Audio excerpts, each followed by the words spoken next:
All right, so we are recording. Welcome, everyone. Thank you for joining us today. My name is Laura Adey. I'm the Programs and Administration Manager at Newlin Gristmill. And if you've never been to the gristmill before, we're located in Delaware County, Pennsylvania.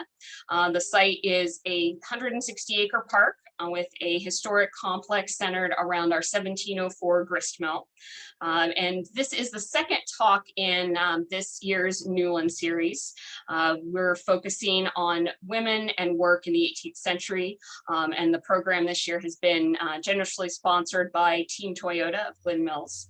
Our previous talk in this series was by Anna Kiefer, talking about laundry in the 18th century. And you can visit our website on the Newlin series page to check that out, as well as a couple other previous year presentations. And so today we have Emily Whitted and Eliza West presenting Making Sense of Women's Textile Work in the Long 18th Century. So I will turn it over to them now. And we've got about 75% participation in our poll so far. So take it away, Eliza and Emily. Awesome. I'm going to start, but Emily's going to share a slideshow for us. So just give that a minute to happen. Fabulous. Here we are. Okay. Hello, welcome. The disconcerting reality of a webinar where I think you guys are all there, but I can't see you. Blind faith, here we go. Laura came to me several months ago to ask about this talk, and I said, can I do this talk? Can I invite my friend Emily to do this talk with me? And I did that not just because we have the same initials, which means we look great on a presentation slide together, but because we have a really similar approach to the history of textiles and textile work. Emily and I are both craftspeople and textile historians. We both studied at Winterthur in the Winterthur program in early American material culture. And we both studied under the wonderful Linda Eaton, who very sadly died recently. And we're both incredibly grateful to her for encouraging us to incorporate our making skills into our understanding of historic textiles. And we hope that that thread is going to follow through this presentation. I'm going to start by introducing myself. So I have an undergraduate degree in historical costuming, and I took that degree when I finished up there to Fort Ticonderoga, which is a living history museum in upstate New York, where I worked as their head of costume. And that meant that I was making clothing for the staff and tailoring replica 18th century garments for the staff there. And I was also teaching the public about that clothing and how it was made. And at the same time, sort of by dint of my gender, I was talking about women's history at the same time. And obviously all of those threads are coming together in this talk today. When I left Fort Ticonderoga, I left to go get my master's degree at Winterthur, where I studied fulling, which is a stage in woolen cloth production. And we will talk a little bit more about that later. But on the right-hand side here, you can see me sort of gleefully pointing at a greatcoat in the collection of the Chester County Historical Society, which I had seen in books for many years. And I was very delighted to see it in person while I was doing some of my research for that thesis. I'm also a maker who does that on a pretty regular basis. And so these days, one of the things I do is teach some sewing classes. And also for the past year and a half, I have been making a lot of face masks, which is sort of unglamorous sewing. But it has let me have a sense of what it is like to be a textile producer who is doing that as part of her living and is doing this sort of tedious piecework and running a business doing it, which has a lot of historical undercurrents. And you're going to see all of these things come together in this talk, that historical scholarship, those skills doing reproduction textile making, but also those sort of modern skills of what does it mean to be somebody who makes their living by their needle. Okay, I'm going to let Emily introduce herself now. Thanks, Eliza. It is such a treat to be with Eliza on this talk, and I'm so grateful for the invitation. And like Eliza mentioned, we both share this love of making, and also it deeply informs both of our scholarly practices. Prior to going to Winter, a lot of my making experience was contemporary. I have always sewn, but I also had a custom knitwear design business prior to entering graduate school. So I was designing knitwear patterns and also creating custom knit pieces for clients. And I also was working at my university's costume shop in the theater department during my undergrad experience. But then when I came to Winter, I applied my handwork interest and skill sets to historic reproduction. And this photo in the center is from a making experience tied to my thesis work at Winter, which focused on the stocking industry in Germantown, Pennsylvania, pre-1830. And I'll talk a little bit more about frame knitting and stocking production on knitting frames, but this photo is from my research trip to England, where I was getting hands-on experience on 18th and early 19th century knitting frames and producing reproduction knit fabric to better understand and inform my close looking of objects on the US side of things. And we will be throwing around this term close looking plenty in this talk, as we'll be sharing objects and archival documents with you. And when we say close looking, we really do mean looking closely at the detail of objects, which informs our research and we use as evidence. And I have now taken a lot of my methodological interests that grew under my time at Winter to the University of Massachusetts Amherst, where I'm now a PhD student in history, and my dissertation work focuses on textile mending and repair work. So before we plunge into the bulk of our talk today, Eliza and I felt it was important to share both a framework and some historical themes to help us contextualize a lot of the content we'll be offering you today. And the first theme, and we should preface by saying that this is not new and original themes that we have discovered. These are well-trodden paths by historians prior to us who have deeply engaged with women's history and labor history in early America, and we'll be highlighting a lot of their work in this talk as well. So the first theme that we'd like to offer is that the boundaries between textile work done in the home for family use and professional work done by women to earn their living are often blurred. And when we say professional, we are meaning work that is done to earn a living, but we also want to emphasize that that doesn't mean that this work is happening outside of the home. Oftentimes in the 18th century, women's professional textile work is happening within their home. And perhaps a modern day connection for the audience to think about is the reality of our workspaces in the past 2 years in a global pandemic, as professional work shares the same space as domestic work. And another thing we'd like to point out is that the line between traditionally male or traditionally female textile trades in early America in the 18th century are shifting depending on the location and the time and the extenuating circumstances in which we're focusing. And so to put it even more simply, in order to access some histories of women in textile trades, we're also going to have to talk about men in textile trades. And so we'll be exploring that entanglement in this talk as well. And now I'll pass it to Eliza to go over a bit of the overview. As you may have garnered from our fairly vague talk title, we could talk about a lot in this talk, and we're going to. We've decided to walk through a bunch of different textile processes, to start off by talking a little bit about just like one textile education example, and then to talk about spinning, weaving, garment making, knitting, and mending. The end result of that is that we may not touch on any of those particularly deeply, but I think you're still going to find the examples that we picked pretty interesting. So I will start with the first point on that list, which is talking just a little bit about education.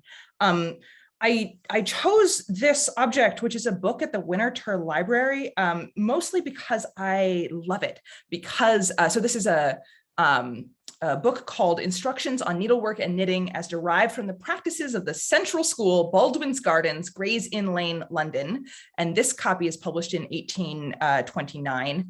It is a textile curriculum, and it comes with didactic examples. So it has teeny tiny little garments in it. And what you're seeing on the screen here is the teeny tiny little men's shirt and this minuscule, beautifully knit stocking, which is all of like 4 inches tall. So I'm showing this to you because it is a cute tiny thing, which is something we love, but also because it is a really interesting way to talk about how women and girls are learning textile skills. So this is literally a school curriculum teaching some basic sewing and needlework and knitting. And this is a type of education. This is a body of skills that really crosses class and privilege lines in this time period, this long 18th century we're talking about, which is sort of late 17th through early 19th century. We go kind of far into the 19th century, forgive us.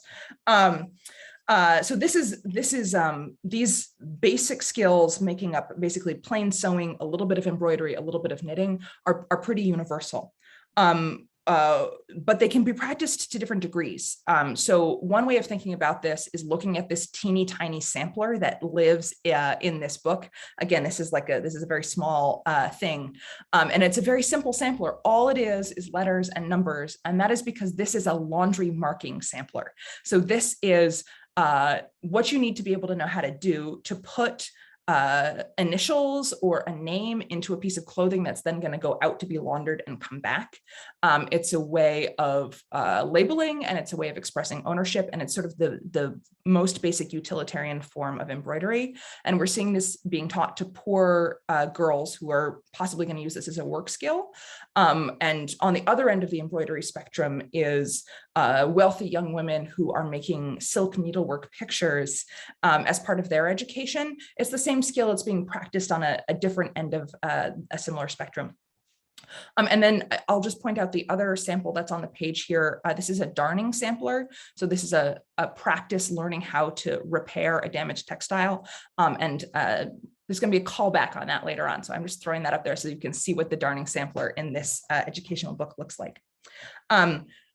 The skills that are being taught in this curriculum and outside of it to other women who are learning textile skills in other ways, these are skills that are very useful in the home, the basic production and maintenance of clothing and of household linens, but they are also skills that can be practiced by a domestic, somebody in your home who is an employee, which is probably where many of these girls were going with those skills.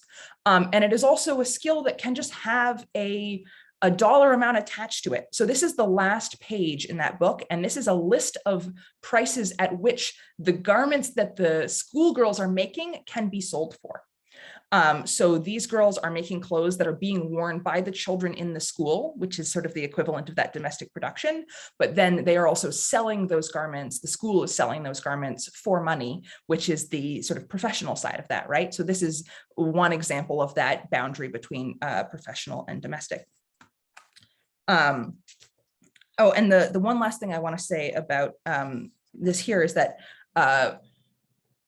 we see this sort of unified and maybe kind of universal girls' education and needlework. But I want to say here, and I will emphasize this again at later points, this doesn't suggest universal proficiency. So there are always going to be some women who are good at these skills, who are good at higher levels of these skills and who enjoy them, and other women for whom that is not true. And that's going to be true for all of the skills I was talking about, stitching here mostly, but I am going to pass this back to Emily, and she's going to talk a little bit about spinning. Great. So keeping in mind Eliza's really important preface that there's a spectrum of skill sets, I would like us to focus in on spinning, which was also a really common skill set that many women in the 18th century had and practiced regularly, both as part of their domestic work. They were spinning for textile work within their own households, but also on a professional basis. And spinning yarn from raw fiber provided the material that was crucial for many other textile trades, including weaving and frame knitting, which we'll talk about a little bit later. But in order to kind of illustrate where spinning fits in the economy of early America, I've pulled a few archival examples for us to look at closely together, because even though we've discussed that professional work can include paid wages and that domestic work might not, there's still a complex economic system of exchange happening within communities or family groups in early America, and these are meant to allow us to explore that a little bit further.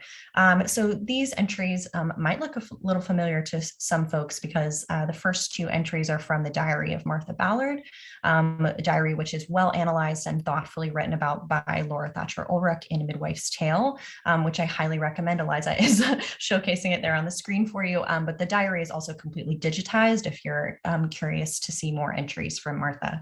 And these two particular entries mention receiving and giving spun yarn to other women. So in June 24th, 1786, Martha writes that she spun some cotton for Mrs. Weston, who was a member of her geographic community, and finished a pair of tow hose, which is linen stockings for her husband. And there is no mention of any money being exchanged for this good. July 15th, 1795, a similar thing. Mrs. Weber, who's a member of Martha's community, spun 16 knots of cotton for me. And this entry is happening the day after Martha takes a particularly hard fall off a horse. And again, no exchange of any money. And Martha was also a midwife, and so she's often noting wages when she is hired on a professional basis outside the home. So what's going on here? On the one hand, this doesn't look like professional spinning work and an exchange that we might think of as a transaction, but there may be a more complex economic system that is essentially a system of IOUs where future services or future goods exchanged can clear the debt of receiving or giving spun yarn here. I also want to highlight a excerpt from a stocking weaver or a frame knitter named Alexander Mack, who was making stockings in Germantown, Pennsylvania. And I offer this because sometimes archival documents don't reveal where women are explicitly at all. And so we have to read them against the grain to find out where women are in spaces where we know that they are. And in this particular instance, Alexander Mack's account book, there's an entry where he has he's creating stockings for a member of his community, William Worth, and their son. And usually Alexander Mack's customers will provide their own yarn because Alexander is not doing the spinning. But in this instance, he mentions that he's making 3 pairs that came from our yarn and logging that in his account book. Alexander is not doing the spinning, and he's also not hiring any other women explicitly for pay for this work. So it's most likely that his wife, Elizabeth, and also probably their 2 daughters are providing that labor as part of their family group, part of their household, where a tradesperson is the head of that household. Gotta unmute myself. So one of the other things that Emily and I have in common is that we're both a little bit like, we're into the technology of all of this too. And so I just want to put an addendum onto talking about hand spinning to talk for a second about machine spinning or spinning on a spinning jenny, which is the contraption you're looking at on the screen here. When you spin by hand, you spin a single thread at a time. A spinning jenny is a way of spinning many spools or bobbins of thread simultaneously. This version of that, you can see it has a hand crank. It is still a hand-powered machine. And this is the very first, one of the very first textile processes to get mechanized. Sort of textiles are very early in the Industrial Revolution to become mechanized processes, but this is one of the first ones.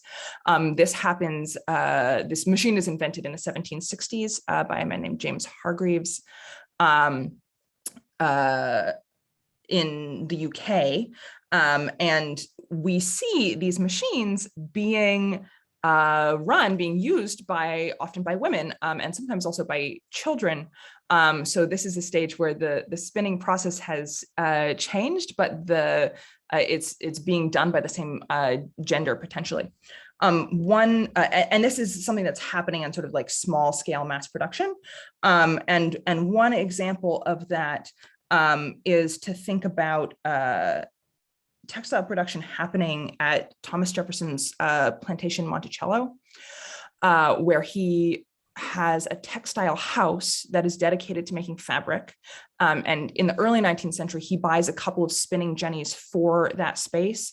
Thomas Jefferson is an enslaver. The people who are working in this space are enslaved women and children and invalids.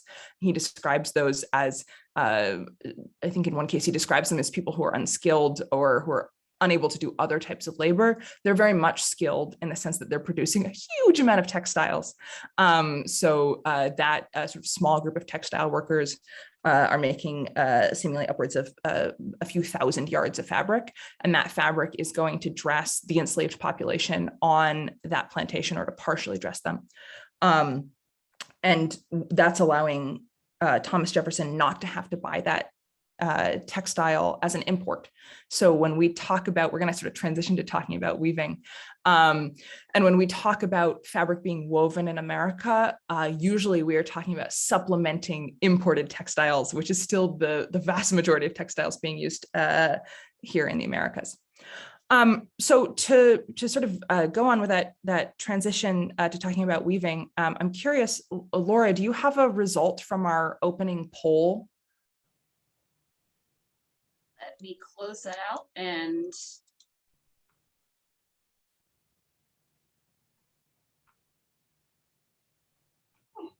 okay. All right, you see the results? I do. Okay, so it looks like 69% of you said that weaving was a primarily male trade, and 31% of you said weaving was a primarily female trade. Emily and I were really we were wondering how that was going to break down. And of course, we just sort of threw that question in there as I don't want to say it was a trick question, but we thought it would be fun to get everybody's brain sort of thinking about that. Okay, so was weaving a primarily male or female occupation at this point in time? When we think about weaving, often for me, I think about the people who've written about weaving, and this has really been regional, the way we've studied weaving happening in America in the 18th and early 19th centuries. And so one of the books I'm going to refer you to, especially those of you who are local to Newlin Gristmill, is Adrian Hood's The Weaver's Craft, which is a study of weaving as it was happening in Pennsylvania at this point in time. And what Adrian Hood describes is weaving that is following traditional European craft models. And in Europe, weaving is a trade. It is run by guilds, it is done professionally, and it is done by men. And that is how weaving comes over to North America. And in many places, it continues in that model.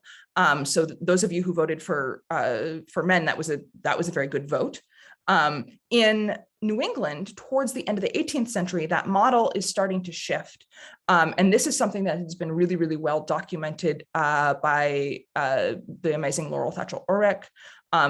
Emily cited her book, The Midwife's Tale, earlier. If you want to learn a little bit more about this discussion of gender and textile production, she has a really great short article called Wheels, Looms, and the Gender Division of Labor in 18th Century New England, which it's all there in the title. And this quote on the other side of the screen is pulled from that article. And this is a young woman who is spending some of her day spinning and some of her day weaving because she is somebody who has a loom in her home. She's unmarried. This is not a profession for her. It is a thing that she does with part of her day. And she is doing it to supplement the textiles that are being used by her family. So she's not trying to weave everything that's being used, but by weaving some blankets and maybe some sheets and some other basic textiles, she's creating some economic wiggle room to go to town and buy printed calico for a gown. So both men and women are weaving in the 18th century. They're doing it in different contexts and in different spaces. So I want to talk a little bit about the last stage that you might go through in making fabric, which is finishing. Finishing it's just what it sounds like. It's anything that you're doing to a piece of fabric after you've woven it. And this could include dyeing it a different color or printing a pattern on it, or if it's a woolen textile, fulling it, taking it to a fulling mill and having it felted up a little bit. This is my baby as a topic. This is what I wrote my master's thesis on. But just to sort of paint a picture here, if you are living in Pennsylvania, you're a woman, one of the things that you're doing with your time is spinning. Either that is fiber that you've purchased or it's fiber coming from animals that you own.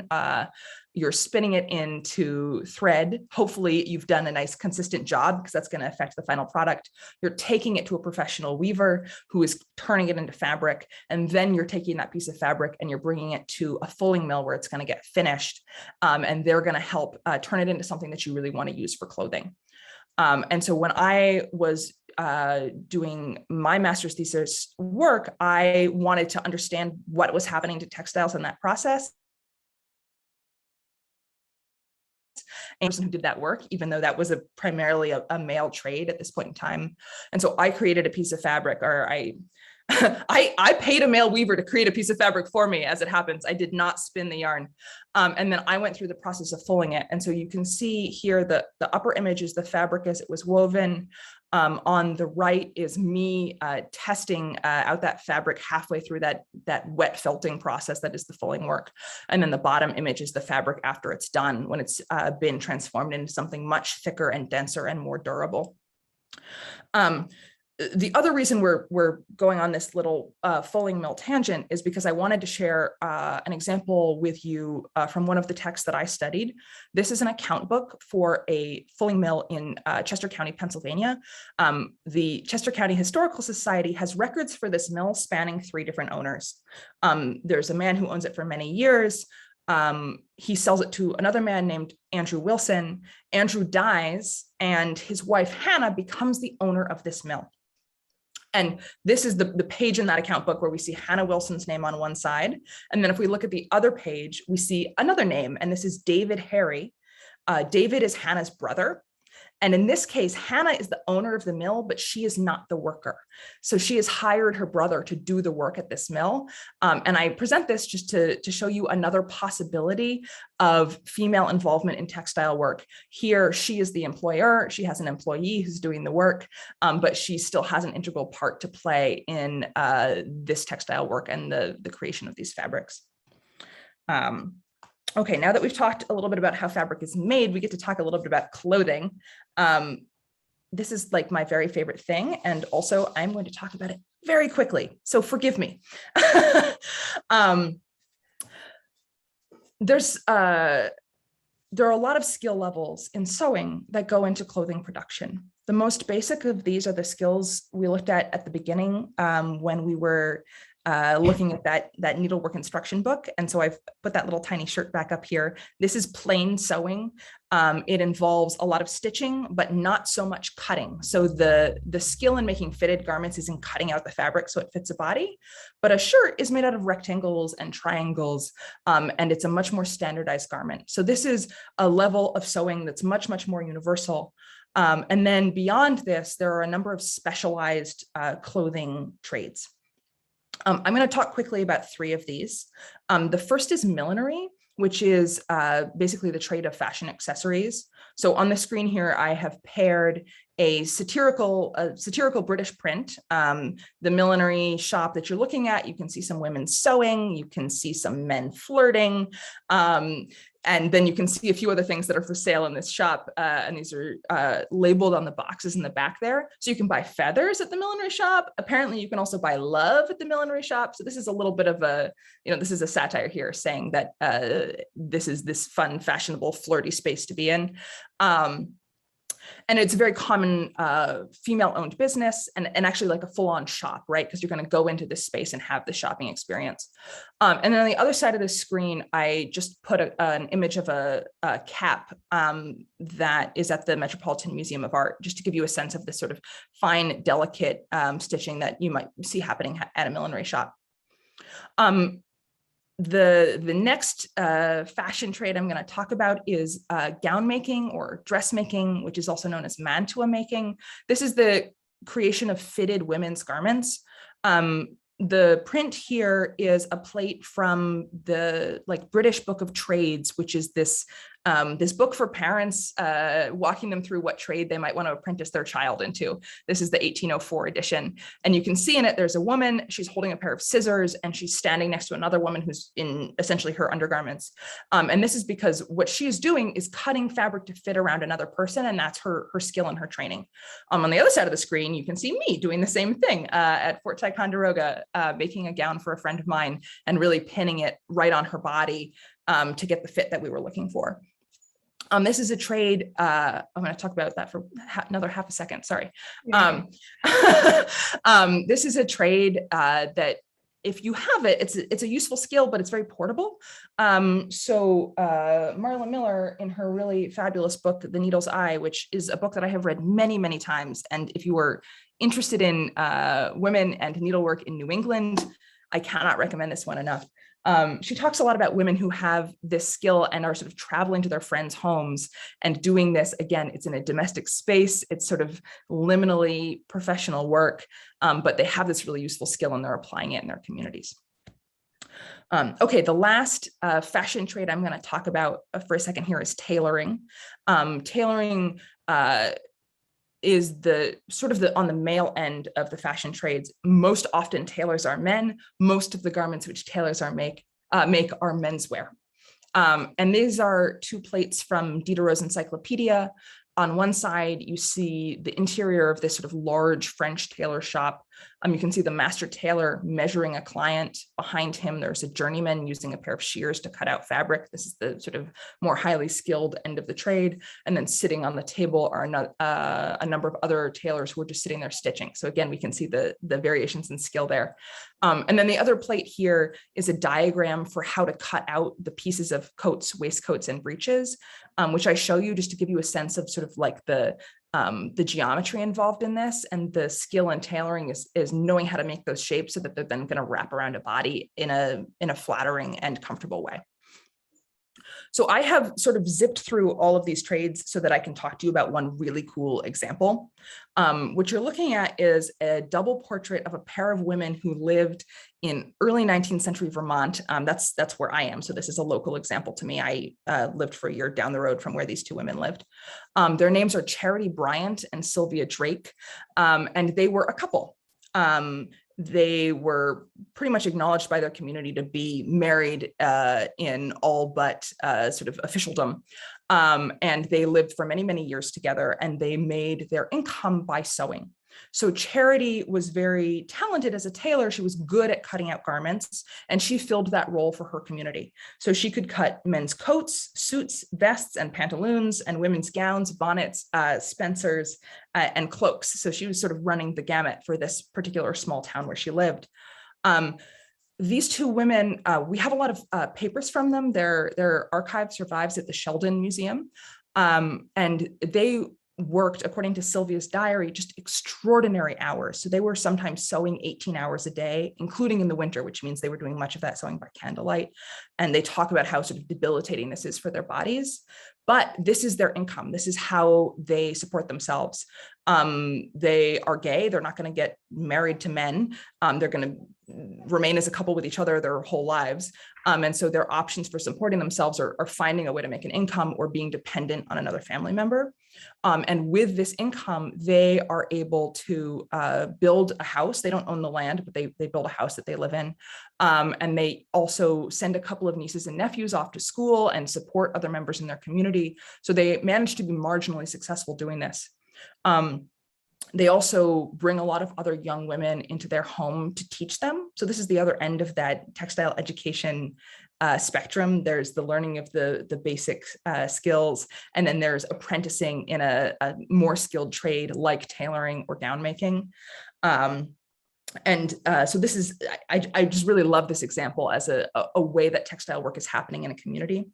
It's pretty common for women to have needlework as a sort of a fallback if they find themselves in a point in their lives where they need to have an income, be they young women who are trying to make a little bit of money prior to getting married, women who never marry, widows, or women who fall into circumstances where they need that income in other ways. But Charity and Sylvia are kind of a cool example of women who do that really professionally for their whole lives. And I'm pulling all of this, by the way, from the book of the same name that is really fabulous. Very, very good read.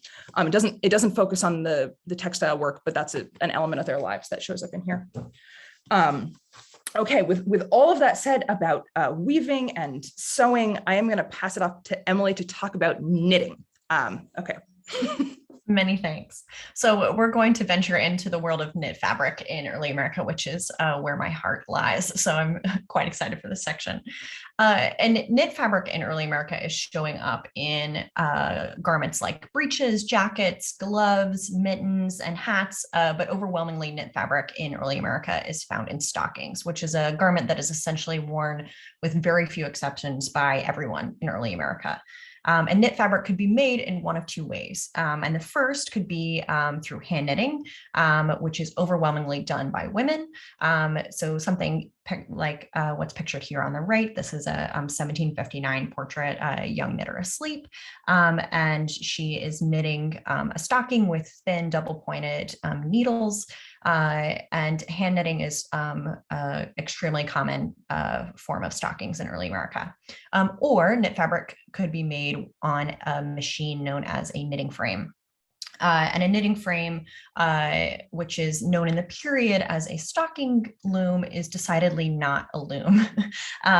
Using a thin series of metal components known as jacks and jack sinkers, these interact with the long line of curved needles that you saw in the prior photo. And then through a series of foot pedals and hand motions, which I am mimicking here on the left, the knitting frame can knit an entire row of knit fabric at once, rather than stitch by stitch, which is how you would do it while hand knitting. And the knitting frame has been around since 1589. It was invented in England. And so it is a much older form of mechanized fabric production than most people suspect. This machine is coming into early America primarily through the hands of German immigrants who are aiming for Philadelphia because Great Britain was not willing to share their machinery at that moment in time. So usually a framework knitter is often providing, there's usually only one or two in communities, and he's providing knit fabric, usually stockings for his local community. But there were also concentrations of frame knitters, particularly in Germantown, Pennsylvania, which was the subject of my MA thesis. In Germantown specifically, there were multiple frame knitters who could supply a larger consumer base than just their innermost geographic communities.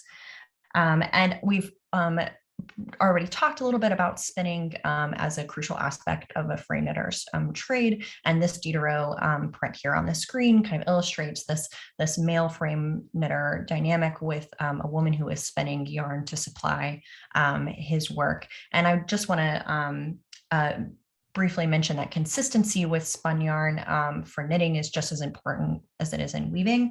If there is some variety or inconsistency in the thread, it's more difficult to knit. It also produces a knit fabric that feels uneven, and usually because knit fabric is more next to skin, especially in stockings, that fabric will then wear unevenly and is more likely to get damaged.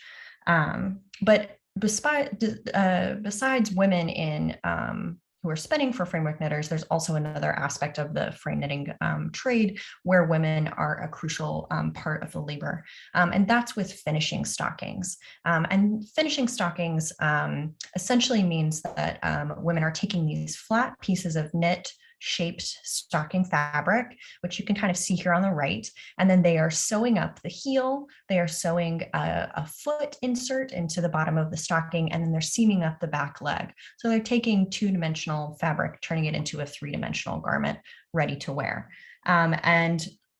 It's often that this work would be done by women in the household of a framework knitter, but also this could be something that someone hires a woman professionally to do outside of their family group.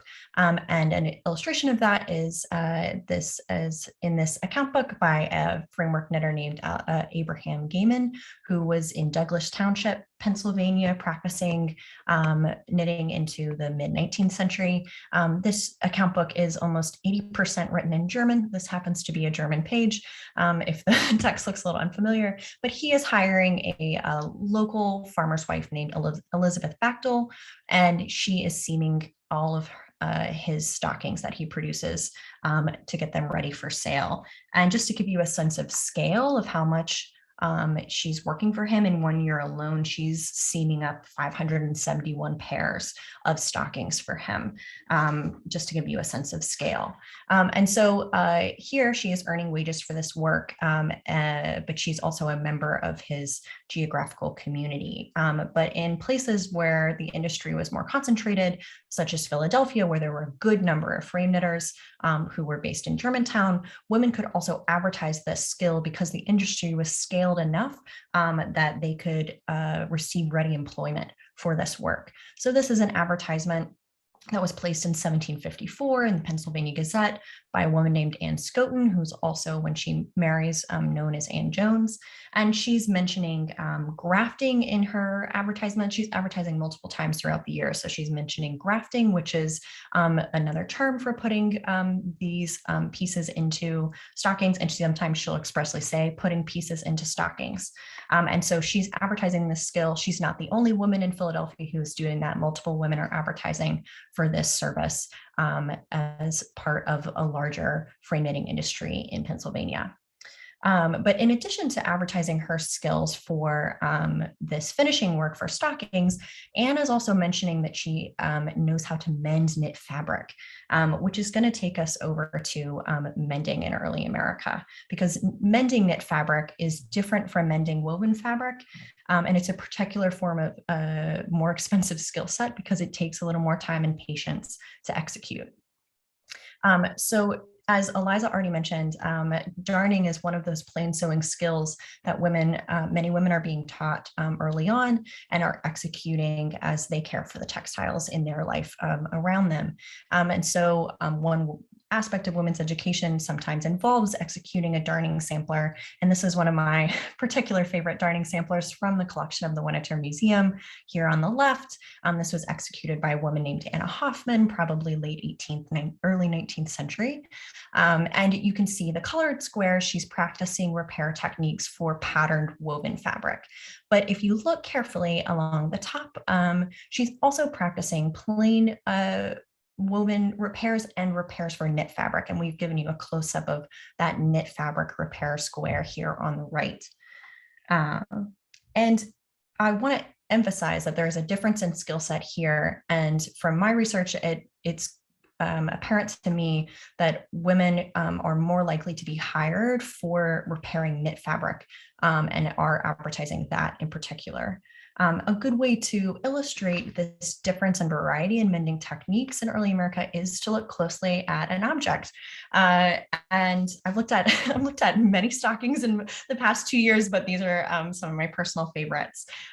This pair of stockings was owned and worn by a man named Stephen Girard, who at one point was the wealthiest man in America. He traveled from France to Philadelphia.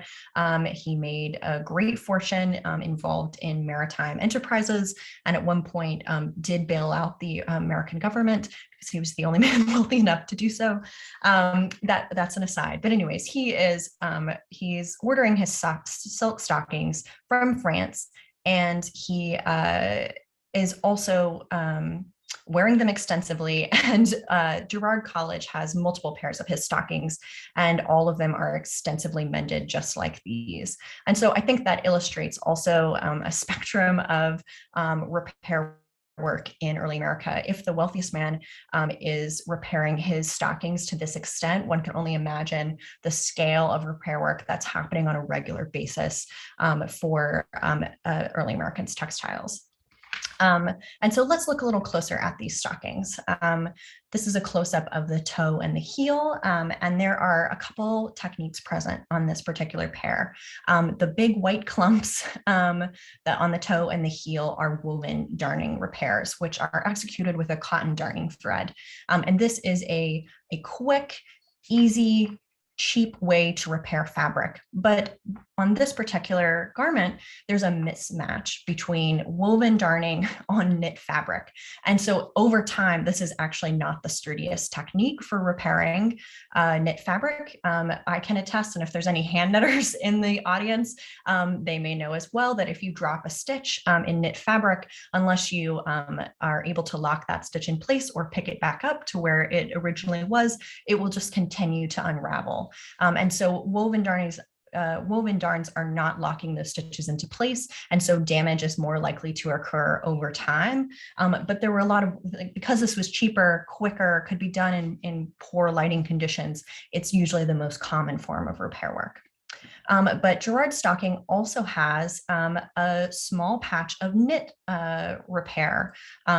This is also known as Swiss darning, but it's a duplicate knit repair technique similar to the practiced one on the Anna Hoffman sampler from earlier. And this is meant to look invisible, and it's would have been a more tedious and careful form of repair, and might have been more expensive if someone was hired to do that.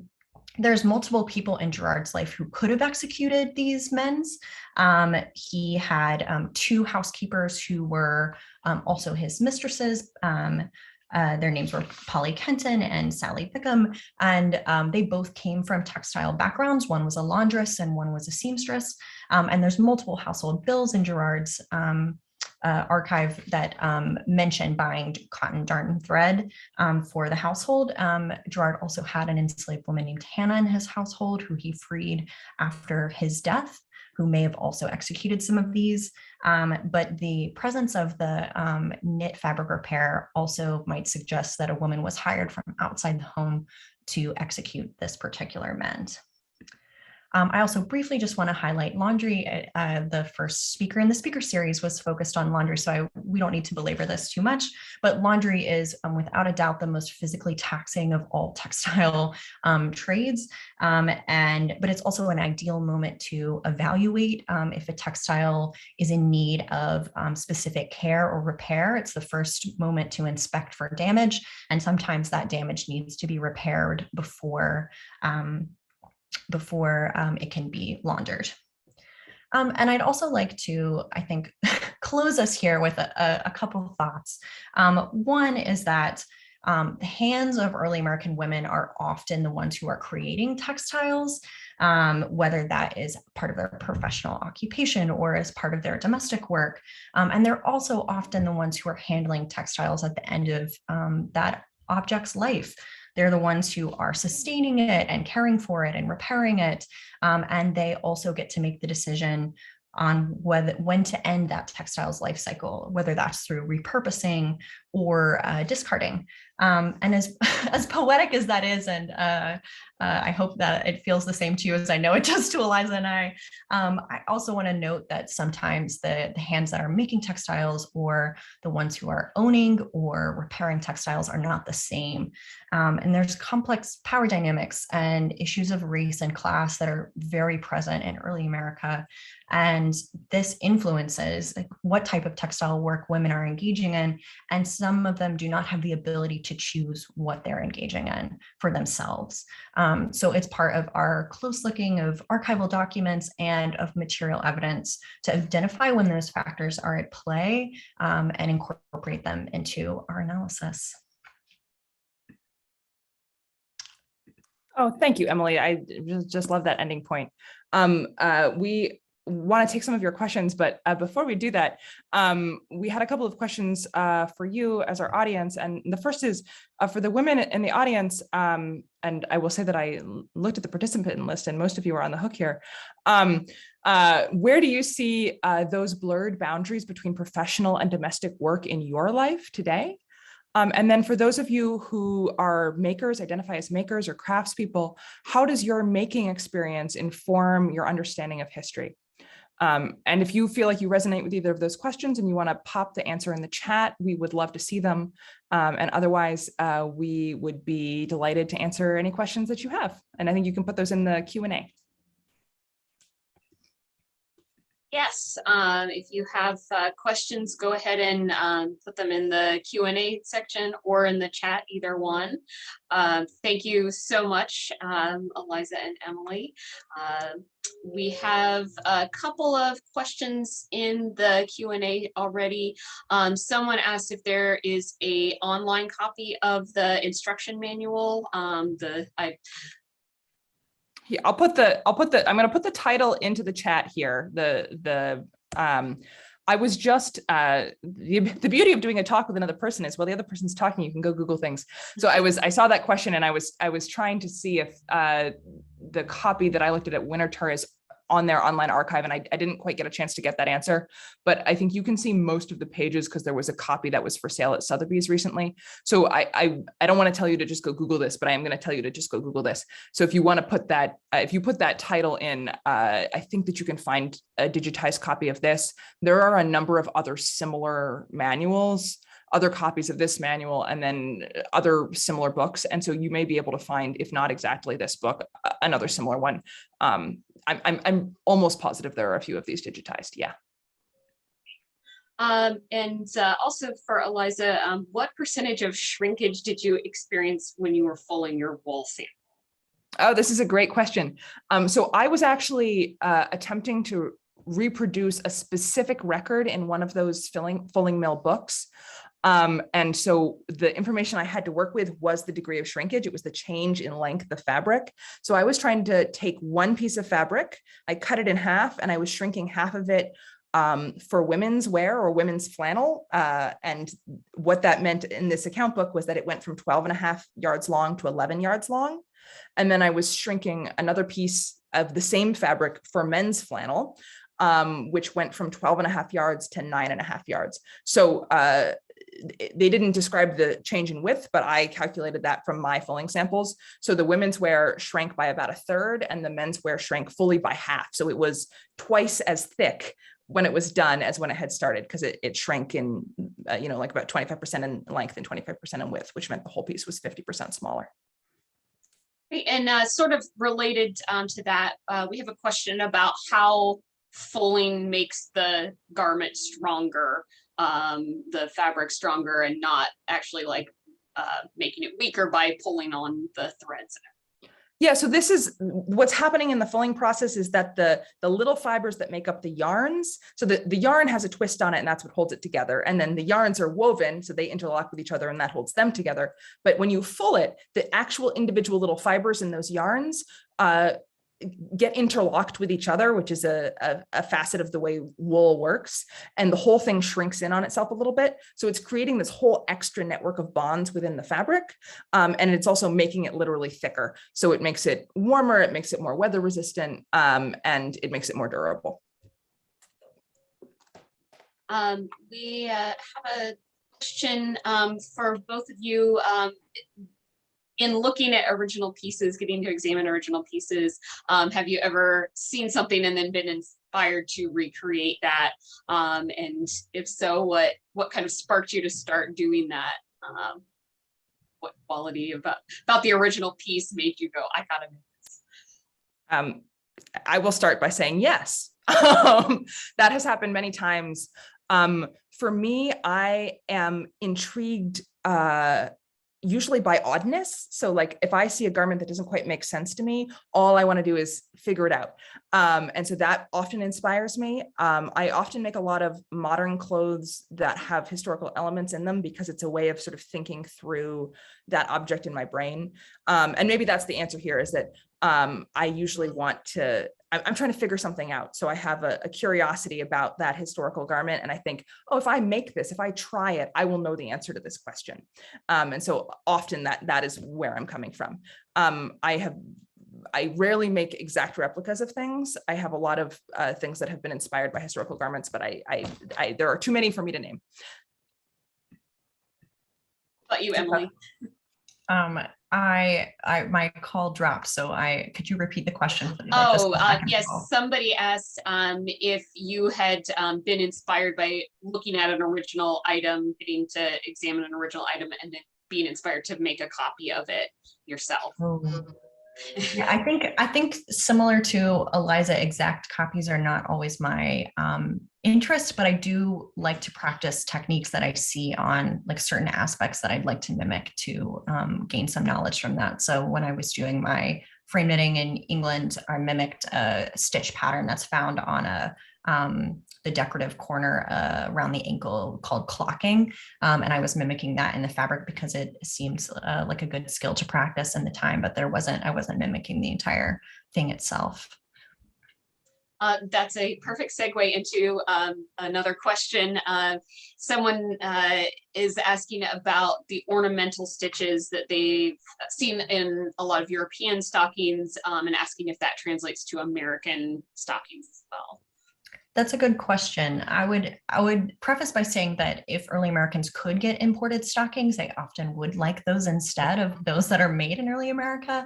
So in terms of what early Americans are wearing, British and French made stockings are the top choice. And especially for silk stockings in particular, you're getting those from abroad because the silk industry in early America is not robust enough to support silk frame knitting.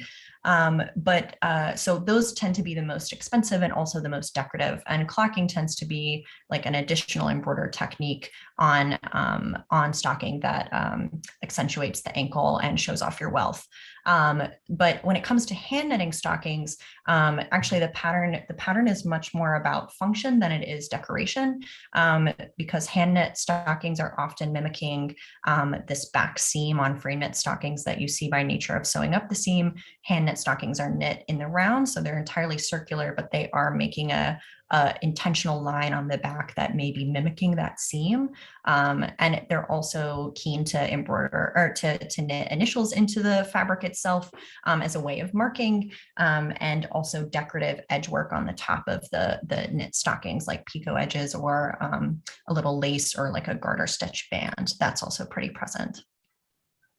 Another stocking question: how long might a pair of stockings last? A great question. And I guess I would want a follow-up question, because if you're asking how long they stay intact without getting holes, that's one thing. If you're asking how long they may last in their lifetime, that's quite another. I will say, like, the more finer knit silk stockings, if they're worn pretty frequently, are wearing out faster. But early Americans are aware of this, and so they're also layering stockings a lot. So sometimes you'll wear like a practical, sturdy pair of cotton stockings close to your skin, but then have your silk stockings on the outside. And so that can sometimes provide a buffer against wear. Sometimes the reverse happens as well, if you want something a little closer to skin that feels more comfortable, but then you're protecting that from the outer elements. So I can't give a good timeline, but I can say that early Americans are thinking through that, and it really depends on the choices they're making when they wear these stockings. Got another stocking question. I'll just keep going on the stockings and then go back and get a couple of the others. How much would a pair of stockings represent of a person's budget? Oh, goodness. In the 18th century, like like Germantown stockings, to give an example of the industry I know the best, are usually sold for like £4 or $4, depending on what time period you're looking at.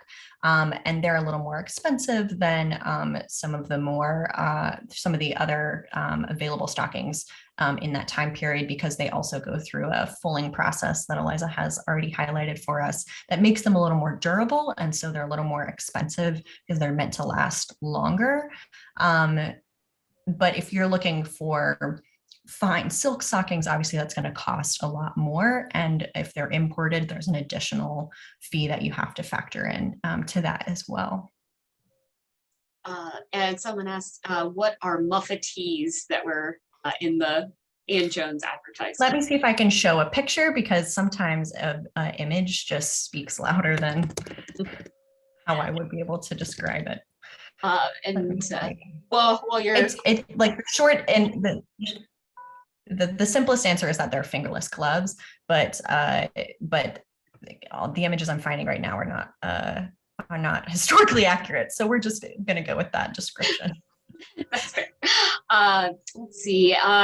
We have a question about Christina asks, she says when she studied historical handicrafts as a child in the 70s, she learned various quilting techniques, patchwork, whole cloth, trapunto, and crewel embroidery as well, and wondered how those skills fit into this narrative. And her understanding is that crewel embroidery was more of a commercial thing as a career, but what about quilting as an hobby? So absolutely, that is being done professionally. In particular for the 18th century whole cloth quilting, either for bed quilts or for garments. So quilted petticoats are a very common garment, and it's the sort of thing that you can make at home, and maybe you do it with your friends because it's a lot of work to do it all on your own. And I feel like there's a really great description of a quilted petticoat, like making party in Marla Miller's The Needle's Eye. That's like the snippet that's popping into my head. But very much so, this is like a workshop profession, like the professional embroidery, mostly happening in Europe. I honestly don't know of any examples of it being done professionally, like manufacturing style in the Americas.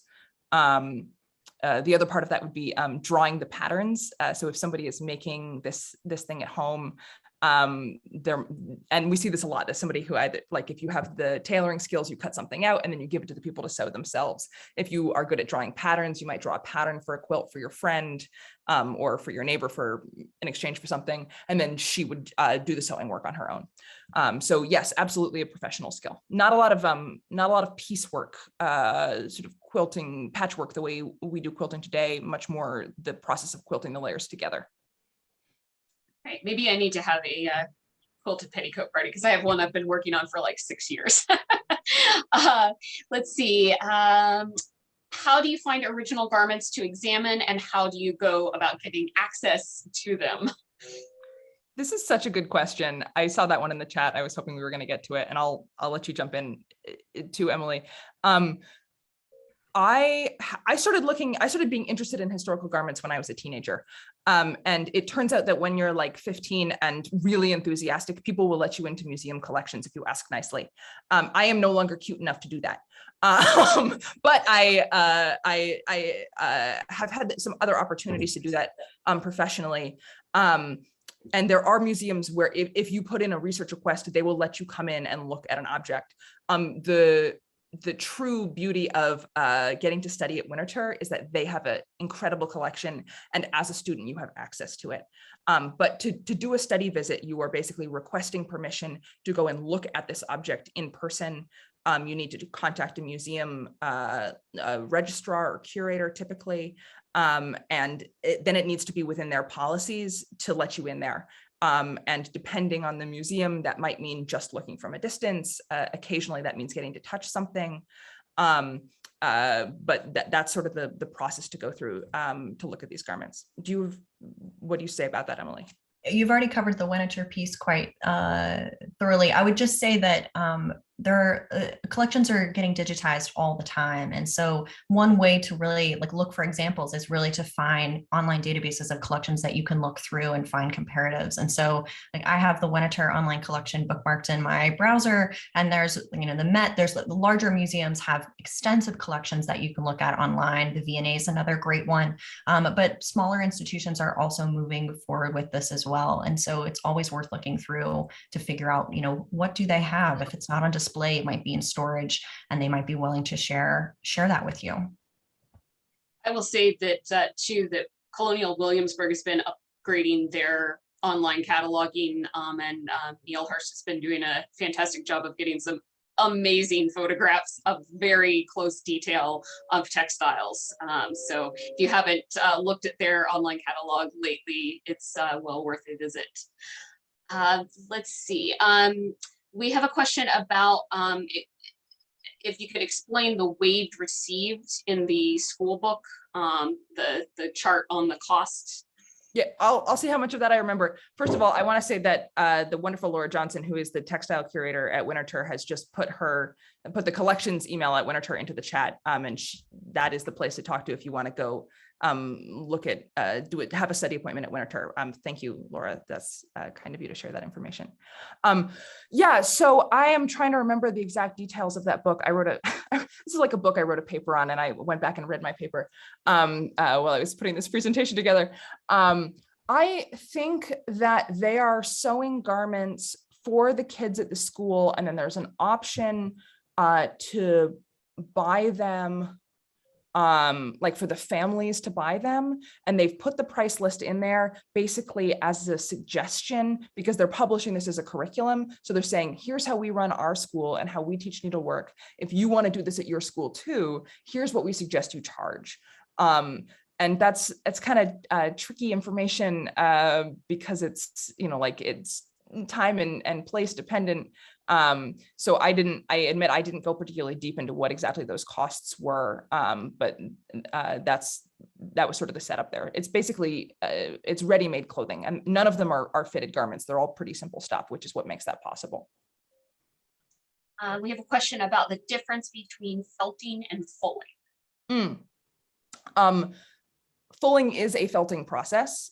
So when we say felting, usually what we mean is taking loose wool and creating a structure that's just that felted structure where the actual fibers are bonded together. Something that's fulled has either a knitted or a woven structure to it already, and it's a very controlled process.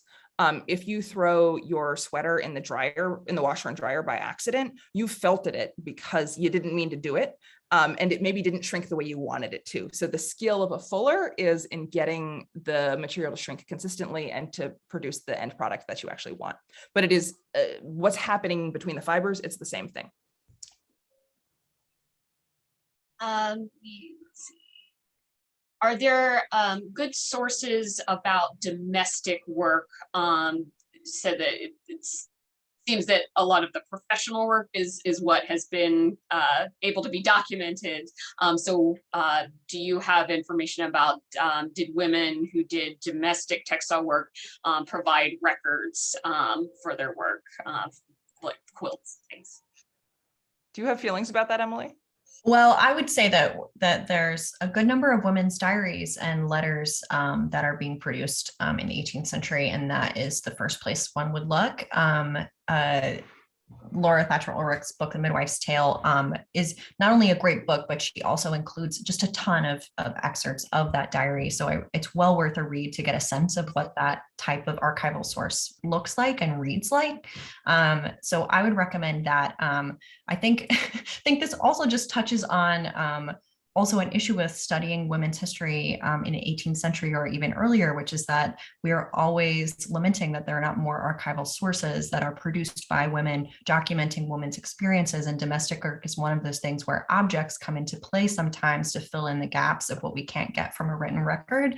And sometimes that involves also stretching our imagination a little bit and getting creative with how we fill those gaps. Eliza, would you like to add?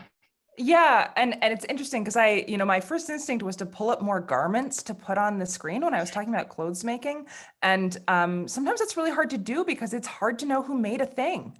And so it's hard to say, oh, because this is a gown, it was definitely made by a woman. And that's a pretty decent guess, actually. But so it's just a little bit hard to know.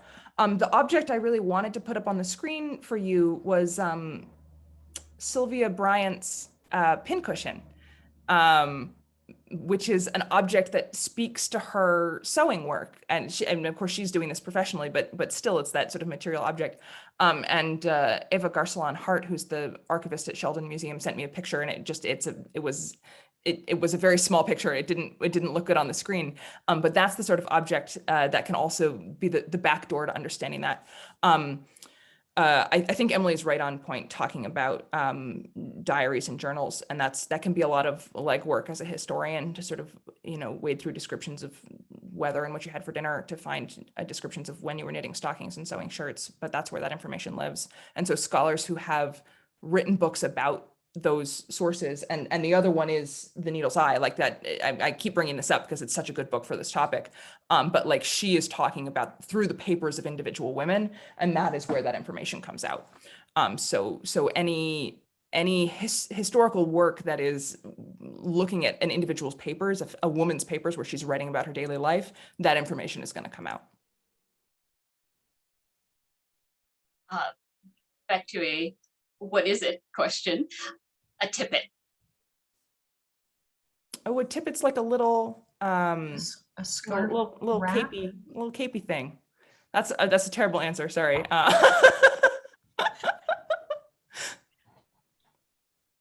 But yeah, that's the best way to describe it, I think. A little capey thing. Somebody did request if you could provide a bibliography We could do that. of the talk. If you want to send that, you can send that to me, and then when I post the video, I can post that as a link to a Great. PDF underneath the video. Yeah, I'm not quite facile enough to just pull it for you right now. But Yeah. But yeah, once we get everything uploaded, we can pop that up there too. Let's see. Someone's asking about dating an item, specifically a cap with lace on the border. They think it's probably mid-19th century, but if you have any suggestions for where to look for some identifying features or I don't know if Laura Johnson is still here. Is Winterthur still doing like eval days? You used to be able to bring stuff by there, at least for the conservators to look at. I don't know if that's still happening. You need to find somebody who's a textile appraiser or a curator who wants to look at it. For me, that's blurring my professional and domestic lines to. I'm probably not going to be able to date that object if it's mid-19th century. I might be able to, but and if you want to take a crack at it yourself, the other thing you can do is look for similar objects online and see if you can find a bunch of things that look like it, and you're going to be able to sort of clump it into a date range that way. Laura does say that they're still doing conservation clinics at Winterthur, and you can find them listed in the events on the Winterthur website. Let's see. Gwen asks, would you say that men control the style of women's clothing? What an interesting question. No. I think it's really hard to know what's pushing style at any given moment in time. Do I think style? I think style comes from personal preference and politics, and in the 18th century, we see a lot of style coming out of like discoveries of ancient Italian ruins. And is that driven by men? I don't know that it is. So I think that would be a oversimplified answer. Yeah, I think I would only add to that. Fashion can be motivated by exclusivity or like a new material or access to something different, and that can inspire all sorts of reactions. It's muddled, but I would agree with Eliza. Right. I think that we got to all of the questions we had. Thank you both so much, and thanks to everybody who attended. Like I said, we will post the recording online at our website, and I'm going to drop the Newlin series direct page in the chat right now. You can also from there sign up for our remaining 2 talks in the Newlin series. We have next week, Thursday evening, 7 p.m., just like this one. We will have Lenny Sorensen talking about chefs and slaves, the cooks of Jefferson's kitchens. And then on November 14th, we have Amanda Doggett, who is an apprentice joiner at Williamsburg, talking about working women in the 18th century in the trade.